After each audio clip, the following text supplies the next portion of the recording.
Hi hello everyone, আবারও একটা নতুন ভিডিও নিয়ে তোমাদের সামনে চলে এলাম। দেখো, এটা বাগানে দুটো মোচা হয়েছিল, তো আমার শাশুড়ি মা উনি পেরে নিয়ে এসেছিলেন। তো সেটা কিছুই ছিল না, জাস্ট একটু ছোলা ছিল, সেটা দিয়েই একটা চচ্চড়ি বানিয়ে ফেললাম।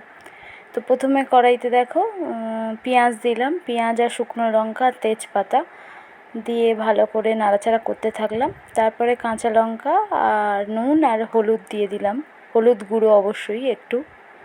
তো তারপরে দিয়ে দিলাম লঙ্কার গুঁড়ো।